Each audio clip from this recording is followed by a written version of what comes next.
Buenos días, jóvenes señoritas.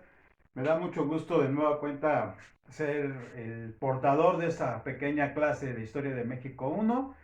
Me voy rapidísimo para de alguna forma aprovechar estos minutos porque siempre lo voy a decir en este tipo de, de- de clases, por así decirlo, virtuales, pues el tiempo se nos come, se nos va rapidísimo, ¿sale? Bien, esta vez estamos con la tarea 7 si no mal recuerdo. Ya estamos en el último parcial, de alguna forma, y me da mucho gusto que los que participaron en sus últimas tareas, creo sin temor a equivocarme, que la mayoría, ahora sí, aplaudo a todos y a todas, la mayoría de alguna forma sí está cumpliendo. Por ahí tuve que regresar aproximadamente unas 10 tareas, 12 tareas aproximadamente hasta el día de hoy, que no llegaron a tiempo. Si se dieron cuenta, se los había yo comentado, y así va a ser en lo consiguiente para que de alguna forma ustedes cumplan en tiempo y horario su tarea, que es lo principal. Acuérdense que estamos tratando de llegar a una meta para que ustedes tengan un 9 y un 10 obviamente en esta materia. Bien, me voy rapidísimo, miren. El día de hoy vamos a platicar de lo que son las misiones religiosas, que como ya lo habíamos comentado, pues son organizaciones meramente seculares, en este caso católicas, enviadas por el rey Carlos I de España y la reina Isabela católica. Independientemente de que estos misioneros, que son obviamente sacerdotes, frailes, luego llegarán las hermanas, las sores, este, venían con una intención de evangelizar. Aquí tendría que hacer un pequeño recuento que ya vimos esa clase cuando hablábamos de las tres conquistas, la más dura, la más cruel, la más sangrienta, la militar. La segunda, que para mí es la más rica, que es la material, el intercambio de cosas que más adelante la vamos a ver. Y la última, que es la espiritual. Ustedes se han de preguntar por qué nos detenemos o por qué le damos tanta importancia a la tercera conquista, o si quieren llamar la primera conquista espiritual, porque aunque ustedes no lo crean, independientemente de los estragos que fue el enfrentamiento de estos dos mundos, el choque de estos dos continentes o culturas, pues se rescata lo que trajeron los religiosos, en este caso por medio de algunas misiones. Ya vimos que hay dominicos, franciscanos, carmelitas, jesuitas. Todos traen una misión y una visión, obviamente, para la gente que vivía en aquel entonces, a los antiguos mexicanos. Y es bueno recordar que de alguna manera lo primero que hacen ellos es, de alguna forma, implementar lo que hubiera a la mano para construir templos, iglesias, catedrales, basílicas, que a la vez también van a servir como hospitales, van a servir también como escuelas y también, tristemente decirlo, como cárceles, ¿no? Bueno, me voy rápido y les comento. Hay una gran parte de lo que hacen estos misioneros, principalmente en México, en el centro de México, porque recordemos que ahí se encuentran las civilizaciones mesoamericanas más importantes, y pues van a utilizar las piedras y lo que tenían en aquel entonces esas culturas, y van a utilizarlas como base para las construcciones enormes, gigantes de iglesias, que vuelvo a repetir, en alguna parte también van a servir como escuelas y como hospitales, ¿ok? Bien, de ahí entonces que la importancia de la construcción de estos misioneros, pues se va a plasmar en todo lo que es México, parte de Centroamérica y hasta lo que es Sudamérica. Pero en el caso de México, pues nos vamos a encontrar de que aparecen las primeras basílicas. ¿Por qué son importantes las basílicas? Porque recordemos que el poder del Vaticano de alguna forma también apoyaba a estos misioneros, y lo por consiguiente, recordemos que al haber poder en alguna parte del mundo que tenga que ver con el Vaticano, pues los ojos de todo el mundo estaban puestos en esa parte del país, del mundo, ¿no?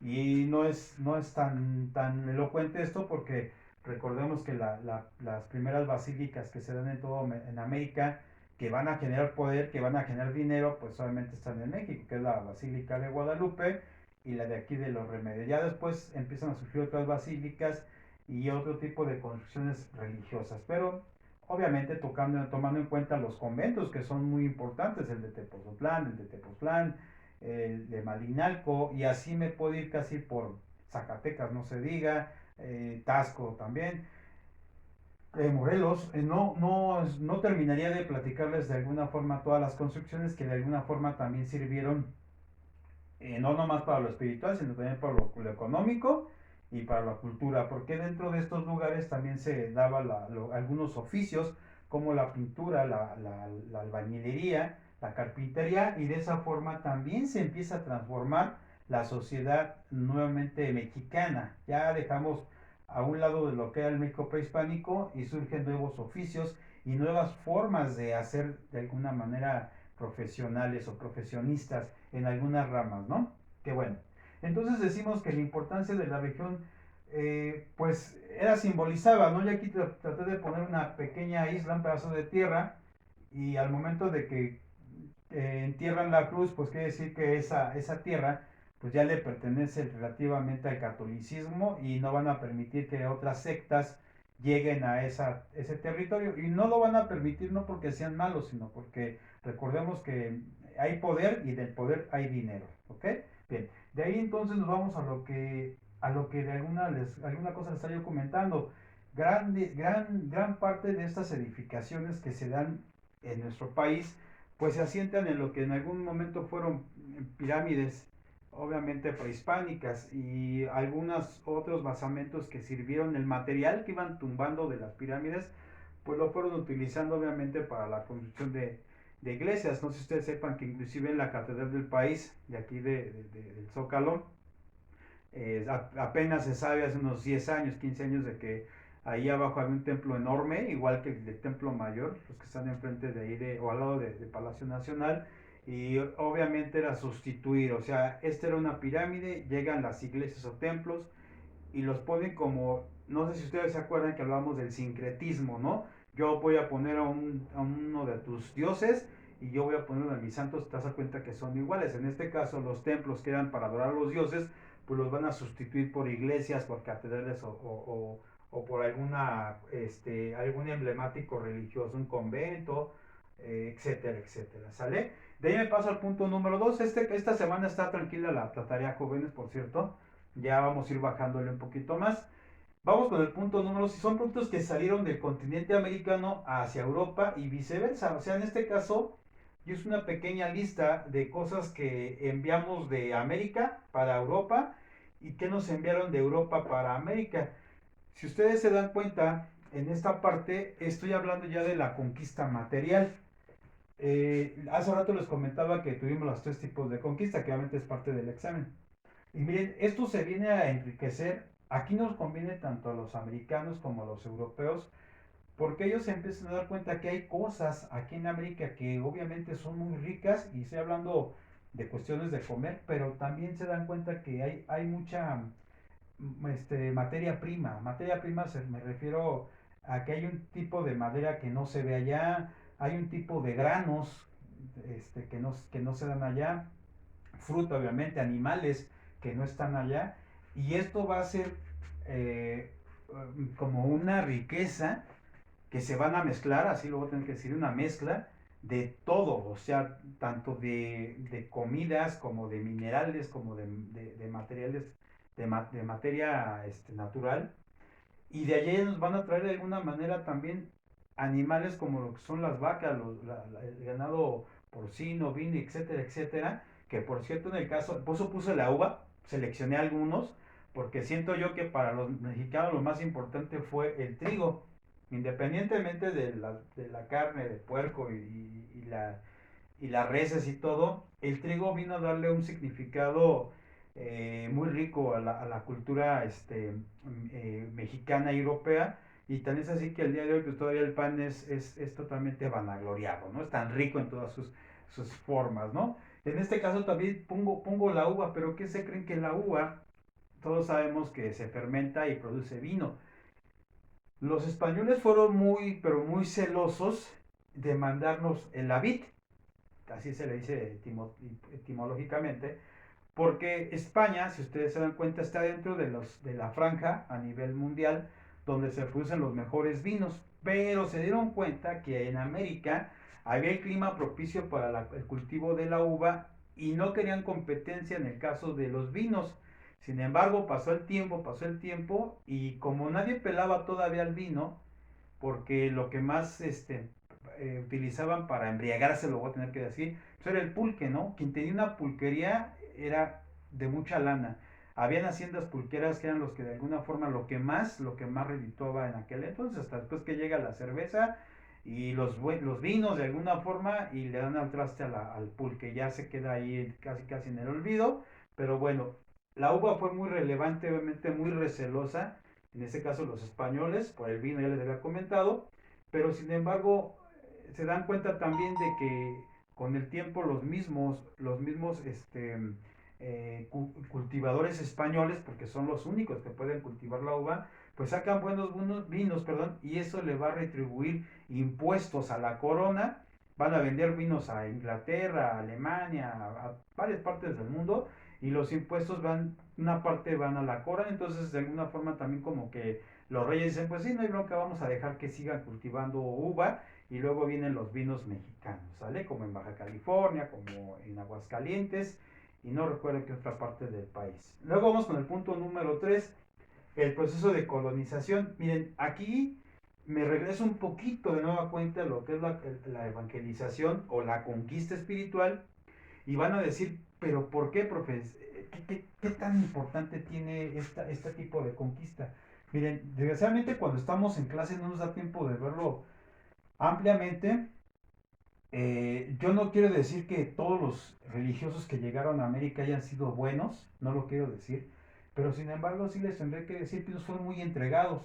De hecho, en el video que les voy a mandar la liga que van a checar en YouTube, que van a tener que hacer un resumen, los que ven, están viendo este video, se los agradezco mucho y se las niñas y chamacos, y ahí de alguna forma les explica qué función tuvo cada uno de las misiones que llegaron a México, porque no, hagan de cuenta que llegaba uno, ya se los voy a repetir, tenía algún error o entraba en alguna situación de apoderamiento de bienes, se daba cuenta el rey, los expulsaba, y de ahí entonces que llegaban a otro tipo de misiones, ¿sale? Bien, en el punto 3 dice el proceso de la colonización mediante la evangelización, y viene el mito guadalupano y las fiestas patronales. Bueno, esa es parte de la tarea que más adelante les voy a dejar, igual que el punto número 2.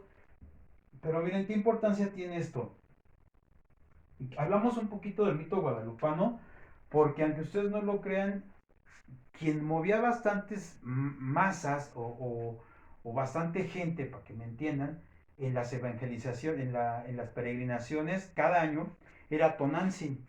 Tonantzin ya se ha platicado de una deidad, obviamente, meramente mexica, que tenía, bueno, no nomás mexica, por cierto, que nos hemos dado cuenta que los tenoscas, o sea, los que vivían en Tenochtitlán, antes que eran los mexicas, ya adoraban esa deidad masculina, femenina, perdón, femenina, que estaba allá por el Tepeyac, en este caso por la villa, ¿no? Que ustedes conocen como la villa. Esta deidad, se van a dar cuenta los españoles que de alguna manera, pues es una manera para entrar, un canal para evangelizar más tranquilamente, más suavemente a los antiguos mexicanos en el sincretismo. Ya hablamos que es el sincretismo. Entonces van a meter así haciendo un mito, porque si es un mito, yo sé que los que están viendo ahorita son guadalupanos o guadalupanas, se van a enojar y decir, profe, sí ya se investigó científicamente y sí es un mito. Ya hablamos que es un mito, ya no me quiero meter en esos temas, pero lo hacen obviamente de alguna forma la evangelización más pura que pudieron encontrar, porque recordemos que la imagen de Cristo pues no lo pueden poner morito porque nos han hecho saber desde el siglo III después de Cristo que Cristo era blanco y ojos azules cuando no es así. Él era de la familia de la raza de los bereberes, la gente que está en el desierto, y allá la gente es morena por el tipo de clima que está allá. Y bueno, eso es otro que luego les platico. Entonces, ellos manipulan totalmente a Tonantzin, la historia de Tonantzin, y la sustituyen por la Virgen de Guadalupe, ¿no? A partir de ahí la gente lo adopta, empiezan a suavizarse y hasta el día de hoy, chequen si no, siguen adorando mucha gente, muchos mexicanos, no únicamente de aquí, sino de otras partes del mundo, y vienen a lo que es el día 12 de diciembre a la Basílica de Guadalupe, y ustedes ya saben toda esa historia. Pero vienen las fiestas patronales, y miren, ya casi estoy terminando, por cierto, se los platico rápidamente. 28 de octubre, nadie se ofenda, estamos venerando a San Judas Tadeo, que de alguna forma fue uno de los 12 apóstoles de Cristo, pero no es el único, está el 4 de octubre, que es el día de San Francisco de Asís, está el 27, 28 de junio, que es el día de San Pedro y San Pablo. Entonces la gente independientemente ya olvidó que cuando trajeron a sus santos y vírgenes los españoles, pues nos sometieron fuertemente, brutalmente, para que de alguna forma los adaptáramos. Ahorita ustedes nacen teniendo una religión o una secta, cristianos, presbiterianos, testigos de Jehová, etcétera, pero nunca se han cuestionado por qué. Y si cuestionan obviamente sus papitos, en la mayoría de los casos, pues obviamente no les va a contestar, no les va a decir, pues nada más, porque a mi papá me lo dijo, mi abuelita. Pero, y algunos otros sí, y qué bueno, pero es bueno que ustedes sepan de alguna forma cómo se dio este proceso. No fue malo, porque gracias a estos religiosos que llegaron, que sacrificaron su vida, unos de alguna forma sí lo hicieron bien, otros de alguna manera se valieron de la ignorancia, por así decirlo, de los indígenas, otros se valieron por el poder que tenían, y viene después la Santa Inquisición, que es un tema muy rico, muy interesante, que tocaremos la próxima clase, porque ya cuando empieza a ver la evangelización, empieza la colonia y es otro México. Ya olvidamos el México donde ya empiezan a esconderse, a taparse las construcciones prehispánicas, ya los dioses se empiezan medio a olvidar, empezamos a votar cosas que eran meramente de la cultura mexica, maya, olmeca, obviamente porque los españoles, al que tú tuvieras un ídolo en barro, ya saben que así eran ídolos, que eran sus dioses, y sus diosas, pues de alguna forma eran testigo, este, eh, bueno, eras castigado obviamente, primeramente por azotes antes que llegara la Santa Inquisición, porque todo era abominable, todo era del diablo. Llega la Santa Inquisición y peor tantito, la gente empieza a tener miedo de tener cosas prehispánicas en su casa, las empezaron a esconder, algunos los enterraron, por eso seguimos este, escudriñando la tierra y siguen saliendo cosas que estaban enterradas, ¿no? Ahí están las cabezas olmecas que están enormes, enormes, de 8 toneladas aproximadamente, que por cierto la primera que se encontró, que es una pieza muy poca conocida, déjenles platico porque va a salir un poquito del tema, la cabeza olmeca más rara que pueden encontrar fue la primera que se encontró y es de la cara de alguien oriental y tiene los ojos cerrados. Chequen las cabezas olmecas y todas tienen los ojos saltones, pero la primera cabeza olmeca que se encontró es casi oriental y tiene los ojos cerrados. Qué raro, ¿no? Bien, terminamos entonces con las siguientes preguntas. ¿De qué manera influyeron en la conquista, obviamente, la evangelización? En este caso, el mito guadalupano, ¿cómo influyó? ¿Cómo influyeron las fiestas patronales? Patronales me refiero a los santos. Ustedes cuando van a alguna parte del pueblo, de pueblos de sus abuelitos, hacen fiesta en julio, en agosto, en todos los meses hay fiestas de patrones, o sea, patronales de santos, ¿ok? De vírgenes. En este caso, esa pregunta ya se las menciono, se las voy a enviar para tarea.